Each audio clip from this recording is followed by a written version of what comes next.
Ja bih iskoristila priliku da najavim našeg narednog govornika, gospodina Martina Ungera, koji nam dolazi iz Instituta za napredne studije u Beču, koji je stručnjak za socijalnu dimenziju u visokom obrazovanju i koji se između ostalom bavi i nejednakostima u obrazovanju, bio je član mnogih uvaženih radnih grupa i koji će nam danas govoriti o socijalnoj dimenziji u kontekstu bolonjskog procesa i nešto kasnije o Eurostudentu, veoma važnom projektu koji komparativno istražuje socijalnu dimenziju u evropskim okvirima. Gospodine Unger, izvolite.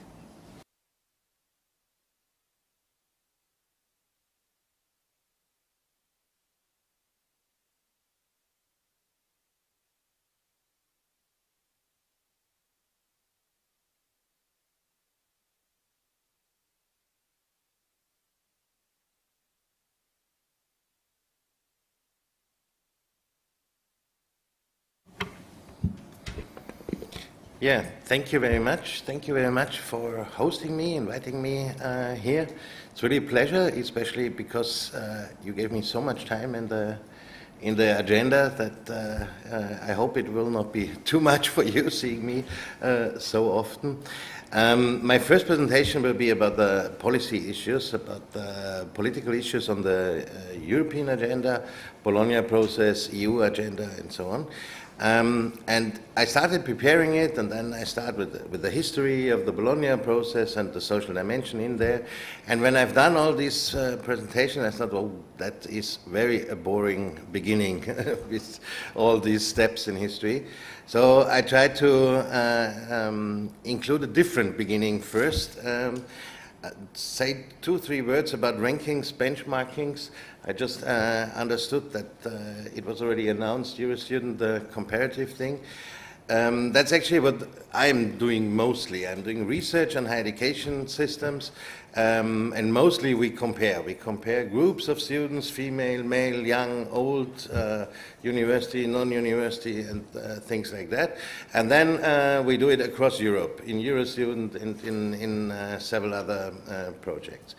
And of course, then you reach very quickly, you come to these kind of league tables, the typical rankings. Oxford University is the best in Europe, and then we have the long list down. And it is different when we talk about the social dimension. I mean, you can do these rankings in research, for example, in medical research, that is everywhere in the world, it's the same. To treat cancer, someone finds something new, makes a publication, you can rank this. But in the social dimension, it is quite different, because the student population is very different from one country to another, maybe from one institution to the other.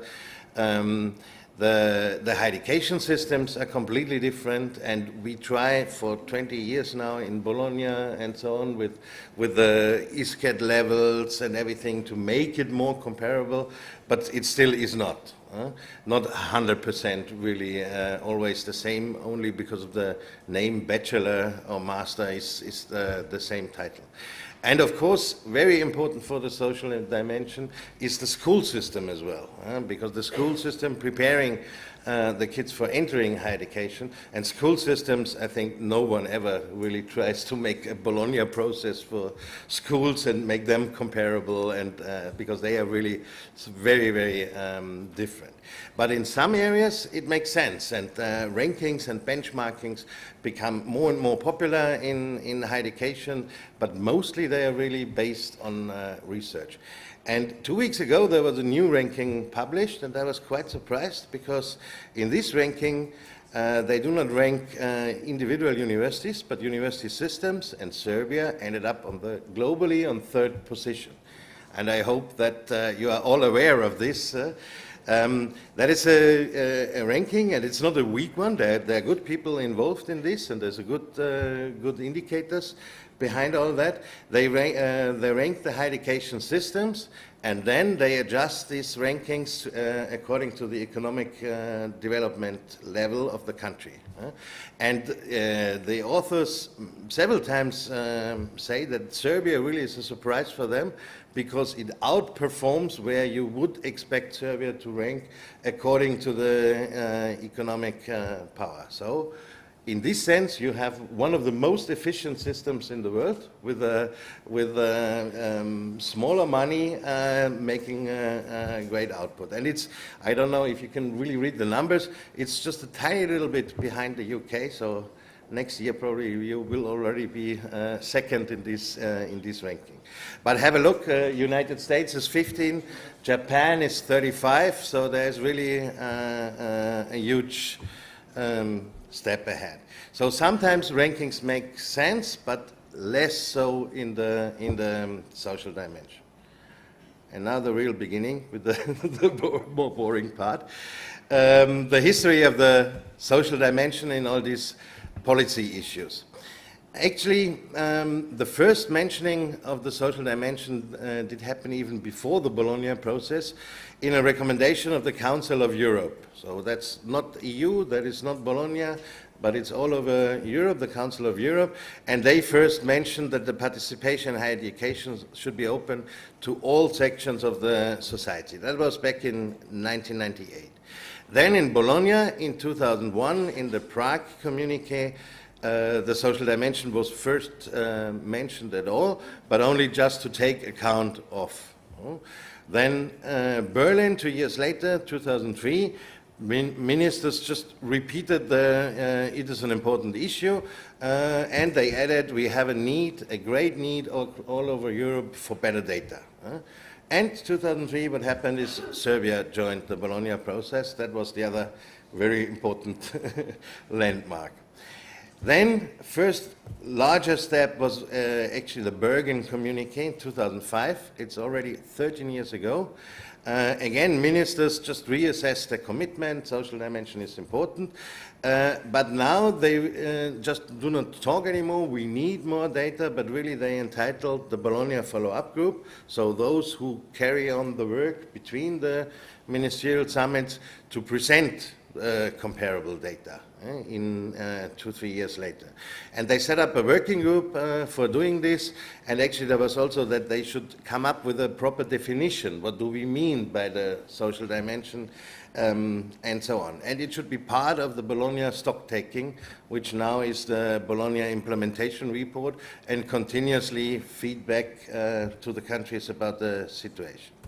So there was a working group, the first working group on the social dimension, which was chaired by Sweden. That's why the report has the Swedish logo and the Swedish government logo on.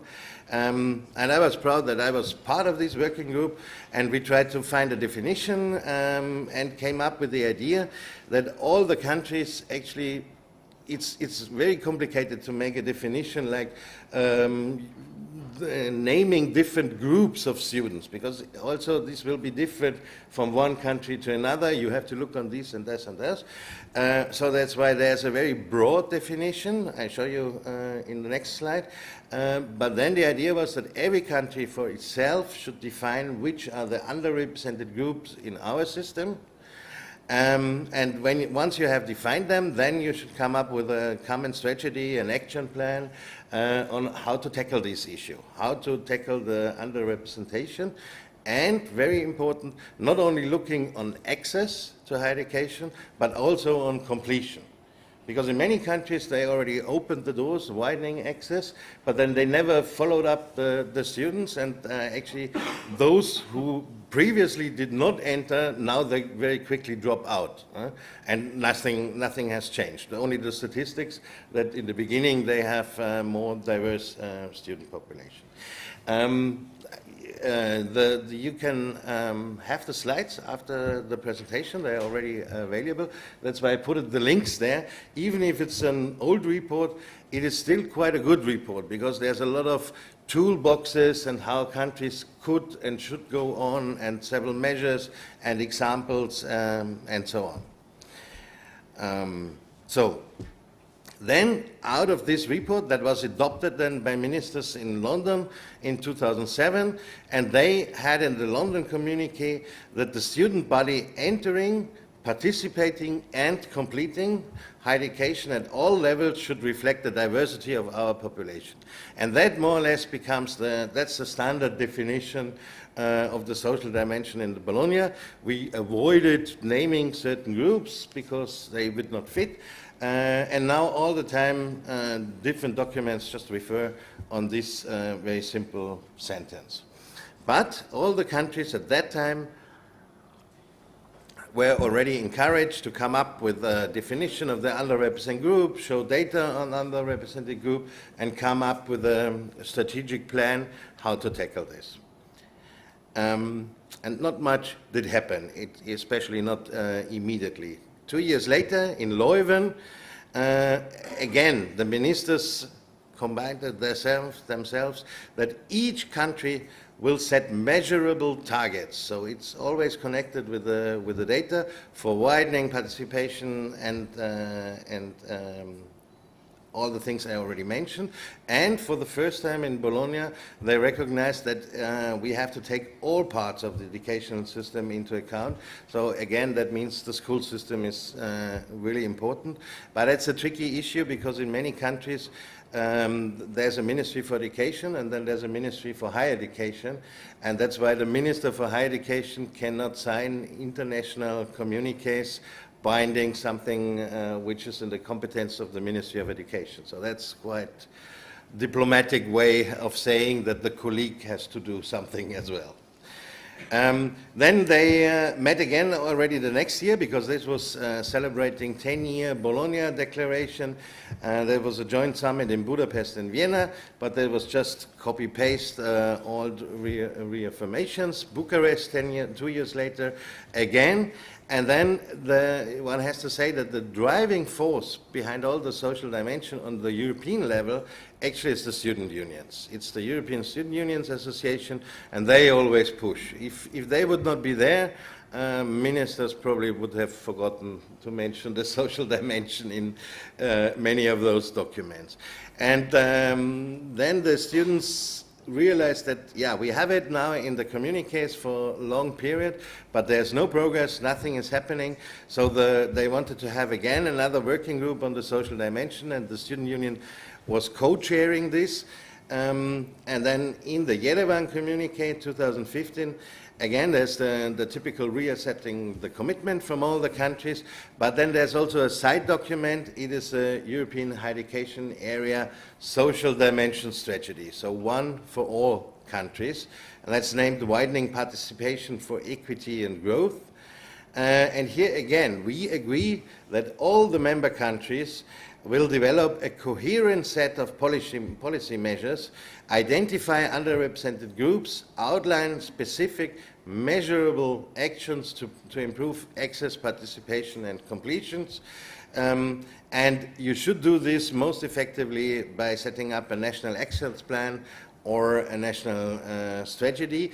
And this working group also provided some guidelines how the countries should do this, how this process, you don't have to follow it, it's just guidelines, it's just a recommendation. It could work like this.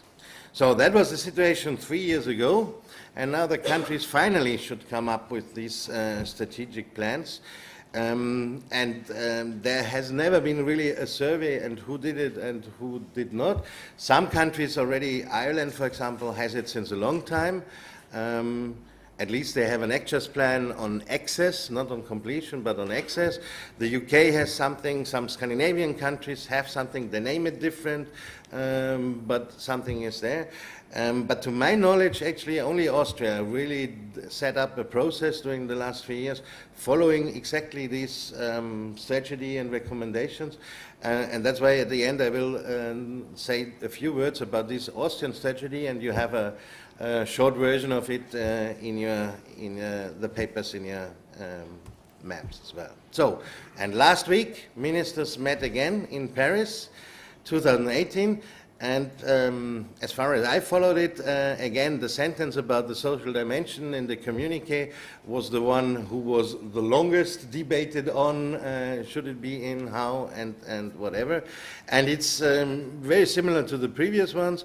We recognize everything is important and so on, but now step by step they really recognize that we need to have more action because not much happened, and therefore now again they mandate the Bologna follow-up group to take this issue forward to the next meeting and present to the ministers really action taken.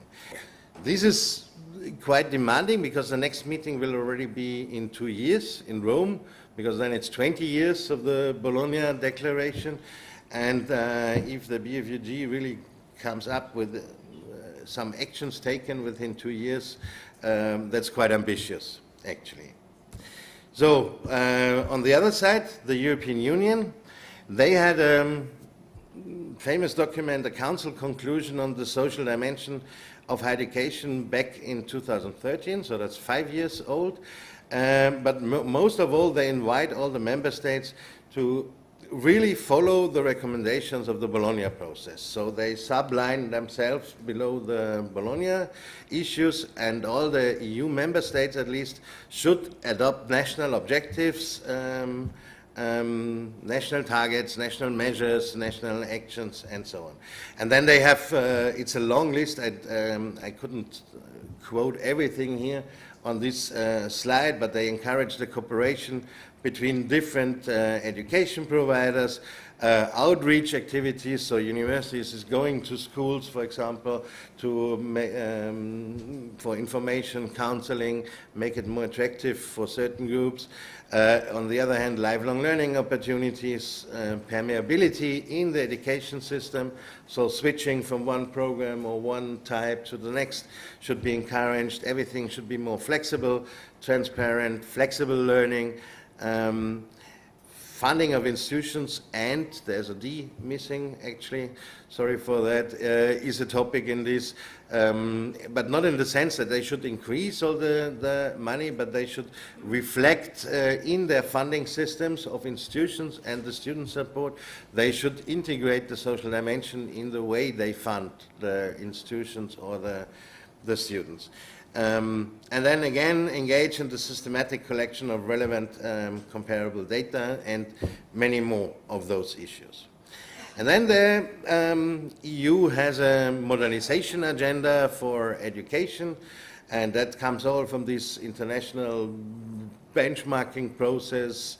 By 2020, we want to be compete with the United States and with China and everything, so they have a lot of benchmarks and targets the countries should reach. And last year they redesigned actually the agenda for the higher education part, so that's now, it's not the modernization anymore, now it's the renewed agenda for higher education, and they identify 4 challenges, and they also are the priorities for action to be taken. That's the skills mismatch. That's on second place, persistent and growing social division in the higher education systems. It's an innovation gap, so we have good research, we have good ideas in Europe, but we are bad in making products out of these good research results.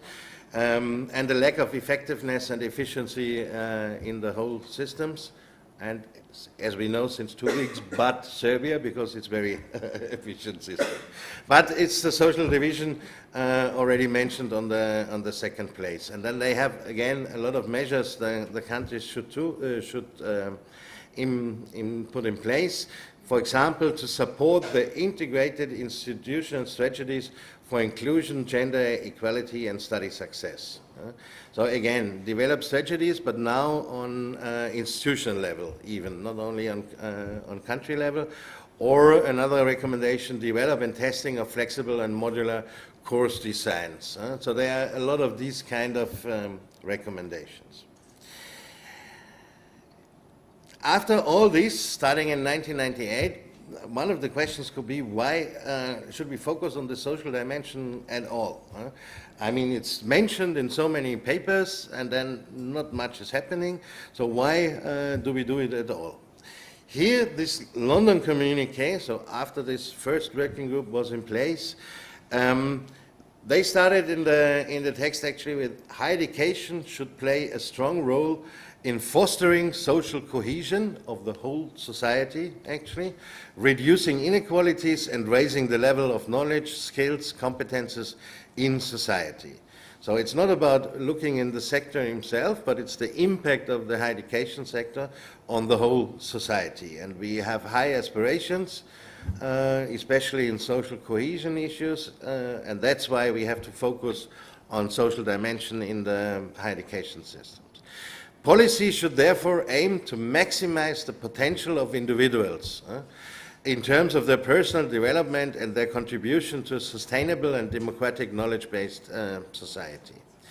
And actually it's very similar like in this first paper from the EU Council recommendation on social dimension. They say it's critical for both in economic and social terms to equip the people with the high-level skills and competences that Europe needs. Europe's economic recovery increasingly depends on its capacity to develop the skills of all its citizens. The EU, even more than the Bologna papers, is focusing on the democratic values that they hope come out of higher education as well. Volunteer work, more trust in society is related to the educational level of the people. There are a lot of studies about this. So the EU is even more pushing these social outcomes of higher education. And actually, if you summarize all this, these were just two quotes, in most documents you find just two arguments. One comes from moral, from ethical side. It's equity, and we strive for a better society. That's why we need to focus on those groups and implement or improve the social dimension in higher education. But also economic arguments. Like in the EU quote, we need all talents. No talent should be left behind because we have to compete with the US, with China, and so on. So we need everyone.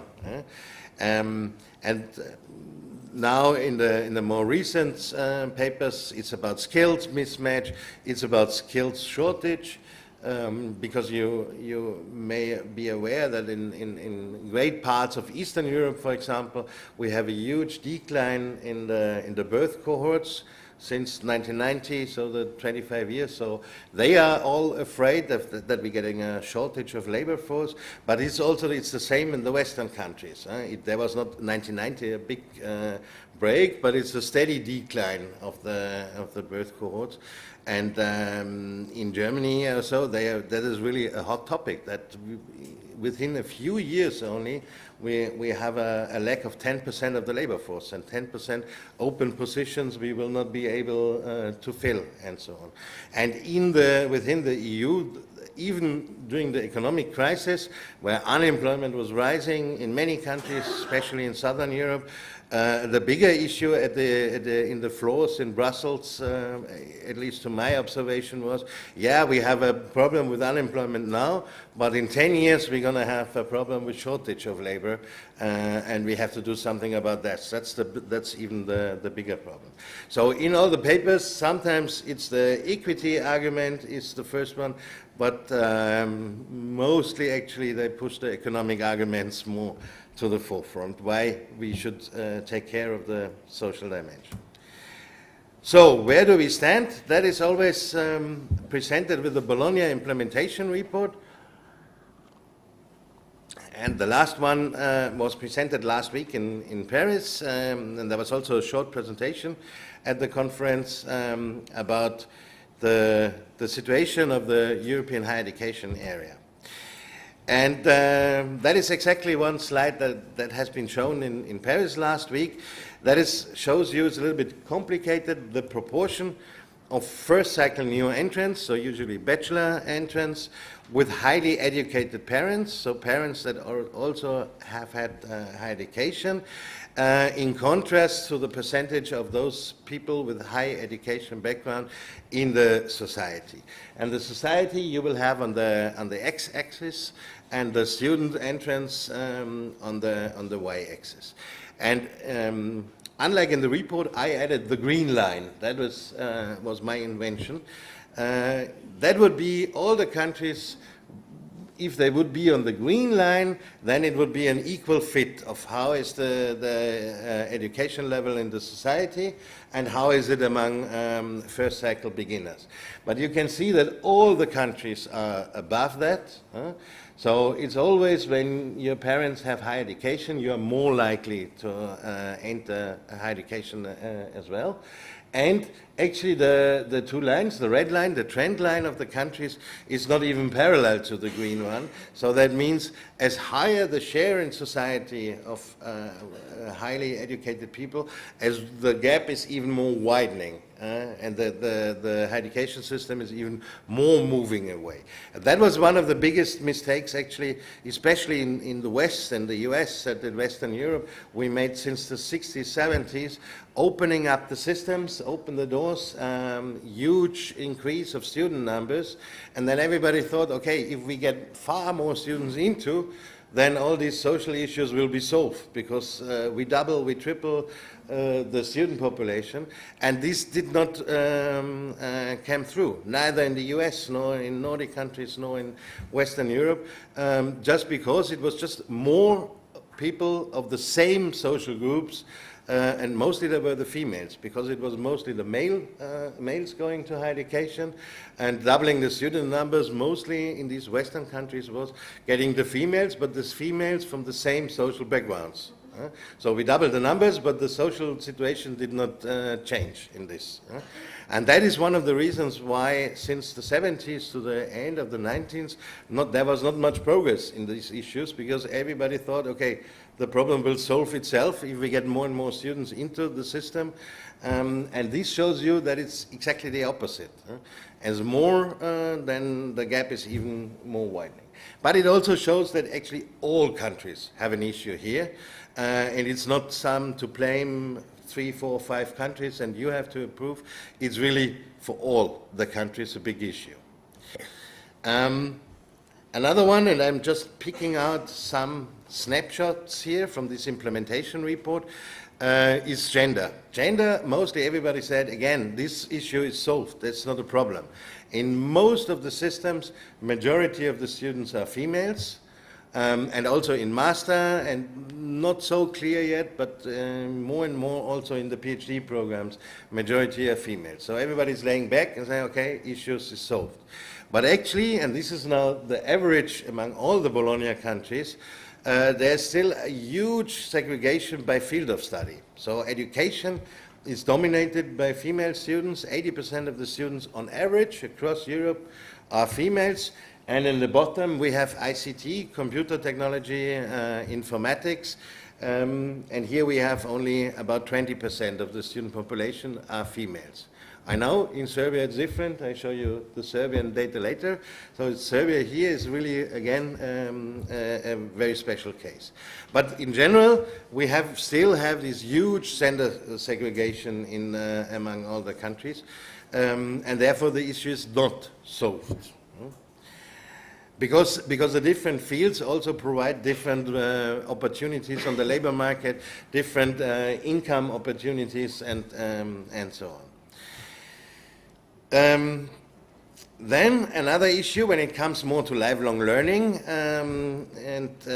this is one of the biggest things why in the beginning I said that the student population is so different across Europe. That is the share of mature students. In this case, this indicates the students 30 years and older.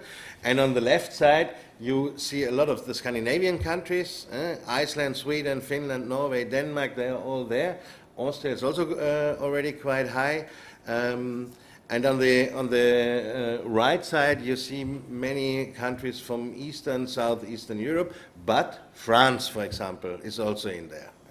So France is a big surprise always for many countries, because you would expect it to be close to Germany or Switzerland or something.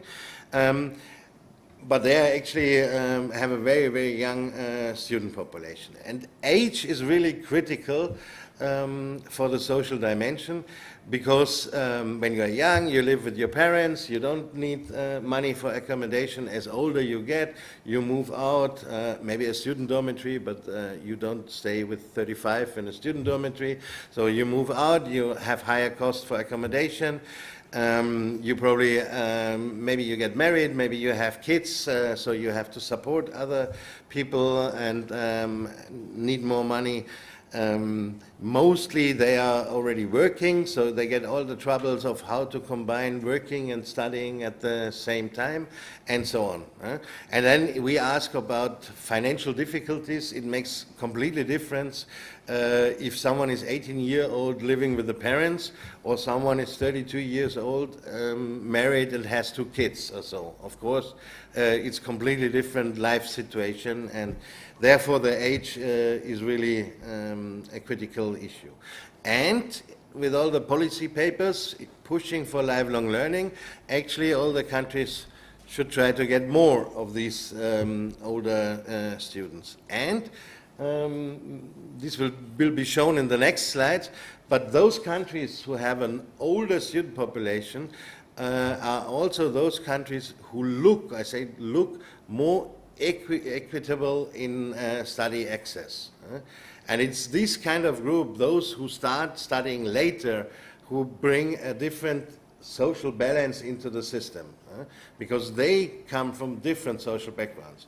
If we would cut this off and look only on young students that directly after the school started studying, then all the equity measures would be the big advantage of the Scandinavian countries, looking at the colleague from Sweden here, they would be gone. It's the same for Austria. If we only would look on the youngsters coming from school, then the gap between the social classes would be huge. By the way, if you have any questions about the slides, about the numbers or what I'm saying, so then just raise your hands and you. Thank you. Sorry, just a quick question. Why do such some countries? Just on this graph, and to explain, we have data collection in 2000, let's say 12 and 14. Why some countries have such different numbers? Is it the data collection, or there are some structural system level measures that you can explain that? I mean, this is based on Eurostat data, what they use here in the report. And actually it will be both. In some countries, what is a big issue is the ISCAT 5, so the short courses. That is a big debate currently. Nobody really knows what it is. This is the least comparable part of higher education. In some countries, they are regarded as schools. In some, in the dual systems in Germany, it's the craftsmans. They have nothing to do with the education system, actually. And in others, it's really a short course program, 2-year program at the university. And that depends, that is a big issue, if you include those or not. And it's kind of an upgrading of the systems that many countries face. Nurses would be a typical part that in many countries was outside of higher education, and step by step the training of nurses or kindergarten teachers or so, there are quite many, and if you integrate them into the system or not, that makes a difference. And then of course it's the opportunities that the universities open more and more. Yeah, so I also have a question about this graph. Is it, I suppose it's not only full-time studies, right? This is all types total, of, yeah. Because there, I mean, there's a big difference for me coming from Sweden. I know a lot of people over 30, including myself, who's studying, but it's not full-time. It's maybe 5% over a year. Mm. So do you think that that also creates the gaps? Yeah, but the difference is that some countries allow part-times. In many countries, there is no part-time study. As I'm aware, I think in Serbia there's no official part-time study. And then you have mixed systems. Officially they don't have part-time, but the students organize their progress themselves. So they study part-time, but in the statistics they are regarded as full-times. And in some countries you have a clear differentiation. You enroll a full-time or a part-time program. And this is, of course, it's based on all the students. So, and if that means that if they don't have part-time, that does not mean that the students do not study part-time. That's just hidden behind the numbers. Okay, another question in this Bologna implementation report, and that actually is based on a survey among the ministries of all the 50 countries, is if they monitor the student body. So if they generate this kind of data, what we will need. And they ask for 4 points in time: monitoring at entry to higher education, during studies, at graduation, and then even tracking the students after graduation. And then you can see that gender is nearly available in all the data, in all the countries, age as well, but age becomes already a little bit blurred in, for the graduates.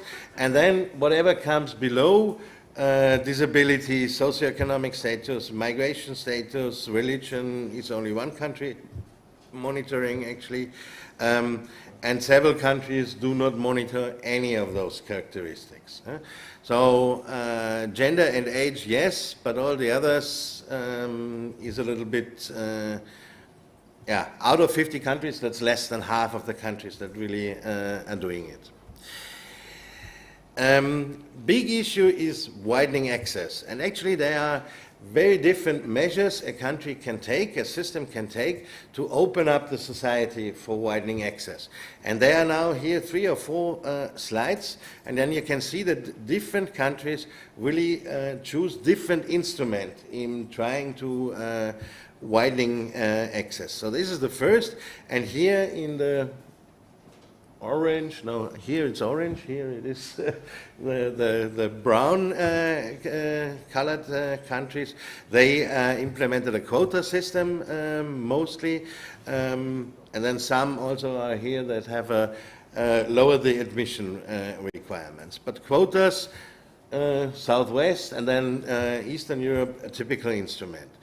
Another one is second chance routes. So that's mean people leaving the school system quite early, because the schools are tracked and there are many different parts. So you can leave the school system at the age of 15, 16 already, go to this dual vocational training, for example, and then there are ways to get back into education and to higher education. And that's what is called the second chance routes. And then you can see that mostly those countries who did not have these quota systems, they, on the other hand, they have these second chance routes. But some, like Russia, for example, is having both, Sweden as well, having both of the systems. The next is the possibility to access higher education without formal qualification. That would mean without matura. But you have informal knowledge or vocational knowledge which is recognized by the higher education system and regarded as being equivalent to a matura. So, yeah. And this is actually what the Bologna process tries to push a lot, but you can see it's only very few countries that already have implemented this. So this is, yeah, these are 3 different ways of trying widening access, and I think every country has at least one of those 3 implemented. So on every slide, the country at least is once involved. But you also can learn from the others, that there are other measures. Maybe they do not fit the education system, that it makes no sense to have second chance routes because everybody is on the first chance route. But there are different ways to achieve the same objectives across Europe. Very similar with the fees. Not all of the higher education systems charge fees. So those who do not, they always say, okay, that is our biggest effort for the social dimension because higher education is free. But if they charge fees, then here's the brown countries now. They allow some students by social needs or whatever, they are exempted from paying fees. They have a fee waiver. So they also can study free of charge, but not everyone. Only certain groups, or a reduction of the fees and so on. So again, you see very different patterns across Europe. And on the other side, fees is one thing, and student support and grant systems is the other thing. And here, for example, is the share of students who receive a grant from the government, but not only any grant, but it's a need-based grant. So are you in need, then you get one. And then you can say that, see that in Scandinavia, high share, more than 50% of the students get those kind of grants. And as more south you get, at smaller the share is. And then some countries do not have these need-based grants. Typically they have a merit-based grant. So if you have good grades, you get a grant or support. But that will not help the social dimension. So that's why here they focus on the need-based. And then they summarize all this in the implementation report for some scorecard indicators. Here it's the sum of the measures to support the access of underrepresented groups to higher education. And you can see that only 4 countries are in the top level category. And actually I'm wondering why Austria is one of those 4, but ministries fill in the questionnaire, not researchers. Most of the countries are in the middle range, so they are light green or yellow. Fortunately, there's no country anymore which has a red light and is not doing anything. So they are all struggling. Some a little bit more measures in place than others, but there's there's a little progress all over Europe. Next indicator for benchmarking all the Bologna countries, this recognition of prior non-formal and informal learning. That is a big political issue in all this international agreement. Then you see that only 5 countries really have implemented it completely. 12 have the light green, 10 have the yellow, but 19 countries even have red, and they don't recognize the prior learning. And here more or less you can see really a west-east division more or less among the countries. Measures to support the retention and completion of studies, so not only focusing on access, but also that the students will complete the countries, especially measures for underrepresented groups. Not for everyone, but for these underrepresented groups. Also, the majority of the countries are in yellow or orange, which is not yet too much measures are taken, and there is no country that has a full range of measures in place when focusing on completion. So there's far more happening on access, but the second step, that those who are in complete, is far less taken care of by the countries. So to summarize this social dimension in the Bologna process, it's now 17 years ago that in the Prague communique social dimension was mentioned for the first time. We have seen 9 ministerial communiques always affirming it's a very important topic, we need to do something, and all ministers always signed it and agreed it and adopted these committees, but actually there's hardly any progress. Mostly what you can see was already in place in the countries before they joined the Bologna process, so this second chance route is nothing new for a country when you have this dual system, apprenticeship system. They have it since the 1950s, and now it's part of a Bologna measure, but the policy did not do anything in this.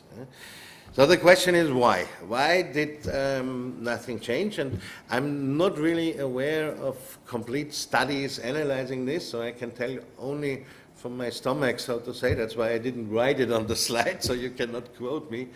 My impression is that when they do these surveys among the ministries, or when they prepare the next communique, first thing is everybody agrees, because no one wants to be antisocial. No country says, no, we are against it. We want not be social. Of course, if there's a big difference what the far left or the far right will regard, which are the groups we want to support or whatever, but no one would say we are completely antisocial and we do not sign it. So it's very easy to produce all these communiques because it's, even if you don't want to do anything, you don't want to be blamed for being the antisocial one. Next thing is, in all these surveys, now they changed a little bit, but previously, when they asked the ministries, what do you do in the area of social dimension, then all the ministries in these questionnaires write long text about the student support system. And this, of course, is really important, and it's especially important for the politicians because it costs a lot of money. It's a grant system, a scholarship, dormitories, canteens, and everything. But then after they write all this, then there's nothing more, mostly.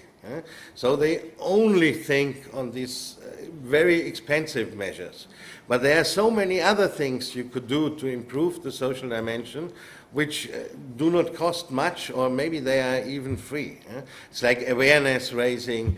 We know from certain studies, if your parents did not go to higher education, even the language at the university is complicated. Even the language at the homepage of the university, when they try to explain you the program, they use academic vocabulary or abbreviations, which are day-to-day communication for the academics in the university, but maybe not for all those who might be interested in going there.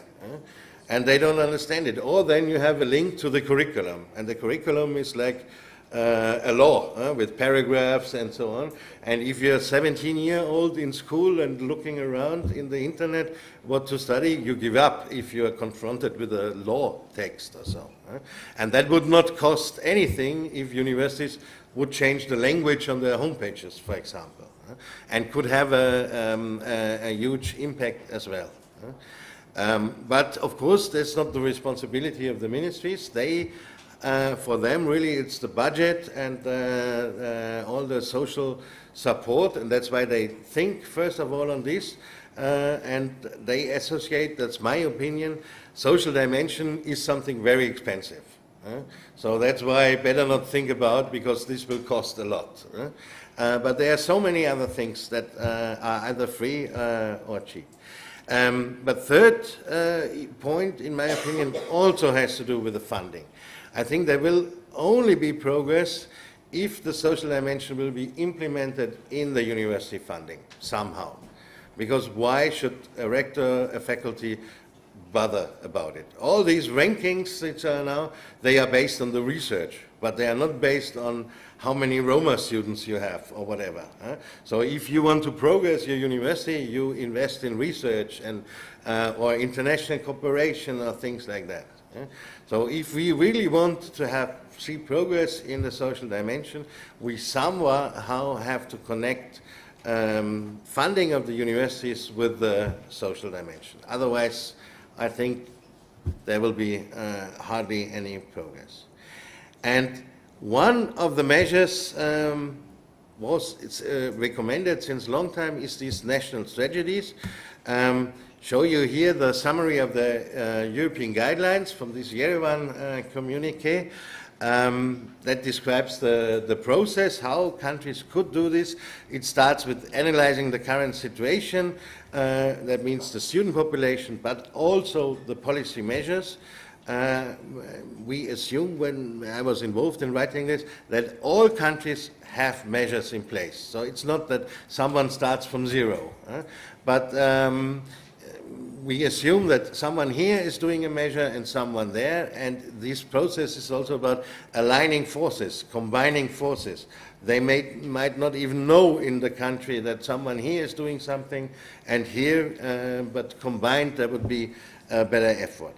Identify the data gaps. Once you have the data, then you can identify the barriers, what is hindering. Then, of course, next step is you have the barriers. Now you can think about measures to attack those barriers, and then develop a strategy on how to overcome the barriers.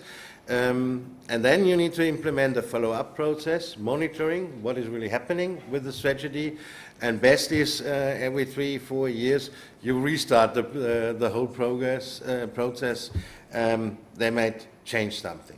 So when Austria more or less followed these kind of guidelines and published the national strategy beginning of last year, they did this inventory of all the measures in the sector, We identified the target groups, that is based on the Eurostudent data, and the ministry organized it in a very participatory way. So they organized 9 workshops all over the year, and 800 persons participated in the debate of this. And it's actually already the process brought so many people together, and everybody said we are so happy that we could meet the people from the other university, they do the similar things and talk and exchange experiences, that only setting up the process already changed something in the universities, and that was not very expensive. So 9 workshops like this one, for example, that is cheaper than a reform of the grant system, for example. But then you have a lot of multiplications in the different institutions. Just showing you as an example what we identified for Austria as underrepresented groups at access, low educational background, the gender by field of study, like seen before. We also have, like many countries, a difference in access between East and West. It's in Austria. Many countries have north and south issues with different ratios of access. Migration background, second generation, especially in the Vienna area, is a big issue, and then students with impairments.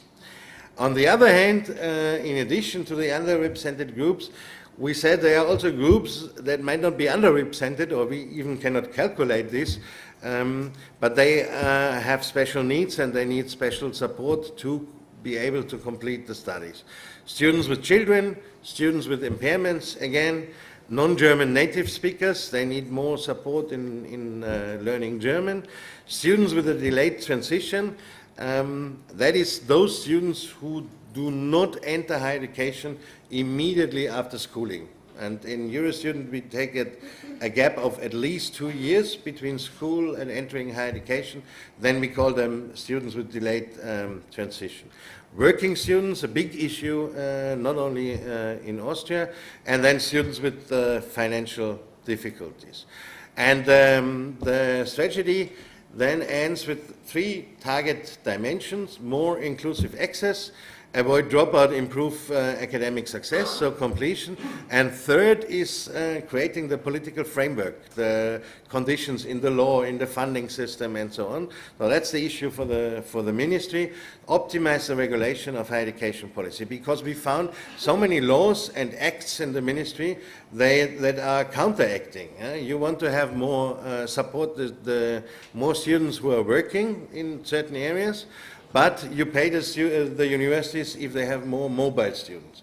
And as more working students you have, as less mobile students you will have, because they cannot give up their jobs if they really full-time working. So there are a lot of contradicting measures in steering, and you fund them for that, but you fund them for the opposite as well, and that makes not a lot of sense.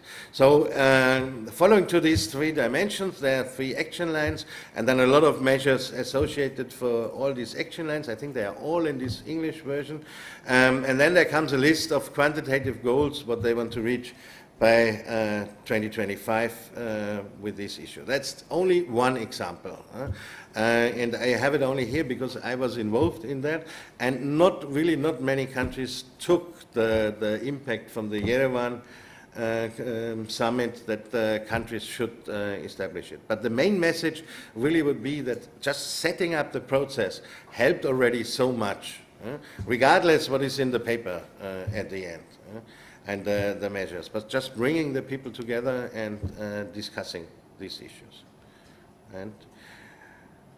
And how is it implemented now? It's 1 year later. Currently, the ministry is negotiating the new performance agreements with the universities. They do it every 3 years, and they have a lot of these issues from the strategy in these negotiations. We have a new University Funding Act since a few weeks, and here it is, it's only a tiny step, but at least is a step. The government can withhold 0.5% of the funding of a university and the university has to prove that they have taken enough measures to improve the social dimension. 0.5, all the student representatives are laughing. On the other hand, for the University of Vienna, that means 2 million euros a year. And that's several positions for professors. So the universities are really afraid of this 0.5. All the students are laughing because it's such a small, and ministry is just kidding about this, but for the institutions that could be a hard thing. But of course the ministry will not implement it full power on the first round. Then there was a significant increase in the student grants last year, but actually I would not say this is related to this tragedy. That has just not been done for the last 15 years, and inflation just devalued all the student grants. And now, because this process and the workshops worked so well, the ministry will start up follow-up workshops continuously to all these issues and bring the people together. So you don't see a lot because all these negotiations are still in place, but at least something is happening. That was the, and how long did I talk only about this? Okay, thank you very much.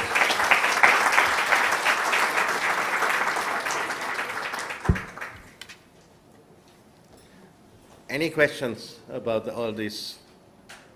I think it was a lot, maybe it was a little bit too much, but.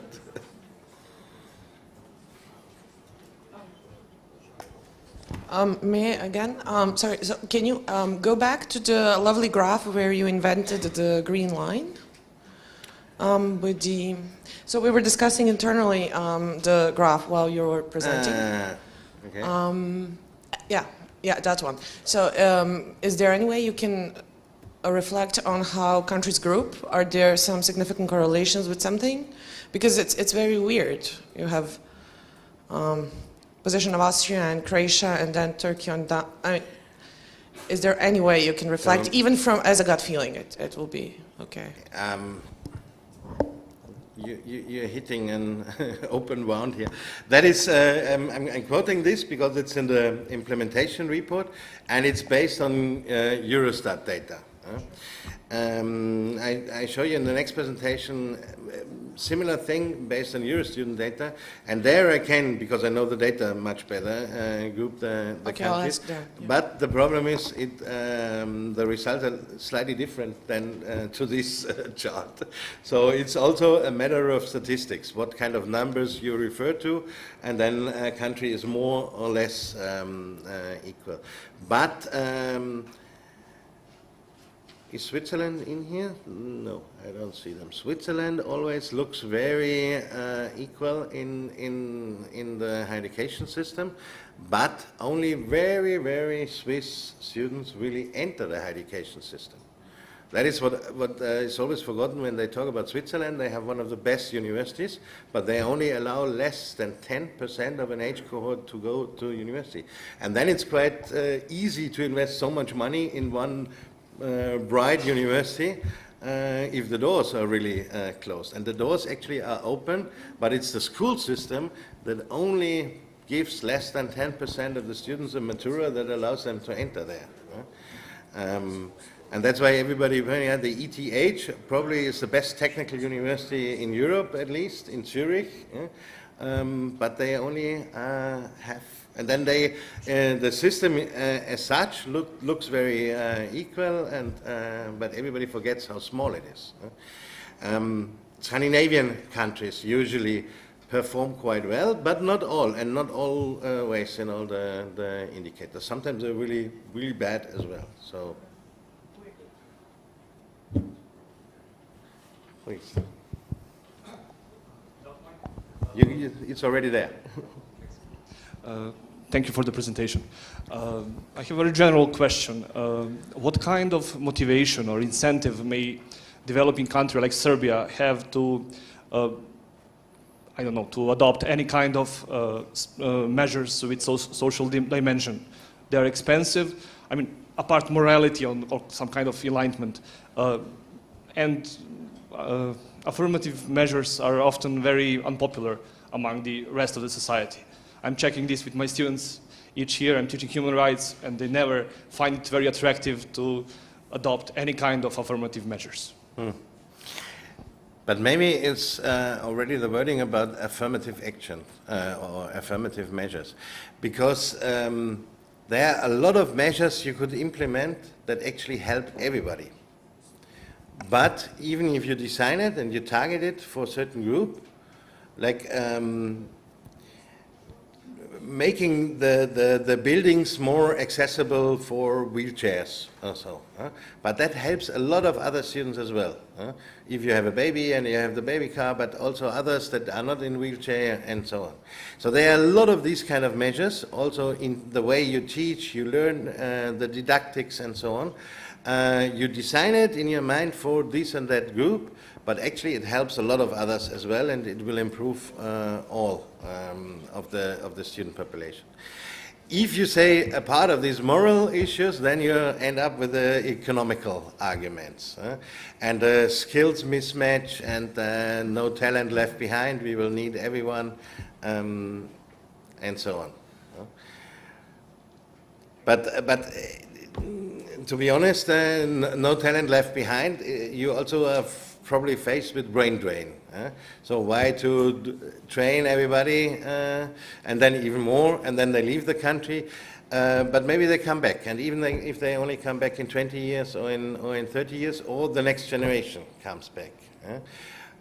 We observed, for example, there was a study in Berlin with students from Turkish migrants, where the parents or even the grandparents migrated to Germany, and the kids or the grandkids graduated in Berlin and opened a business in Istanbul. So 2 generations later, they took the training from the German university and went back in the country of their predecessors.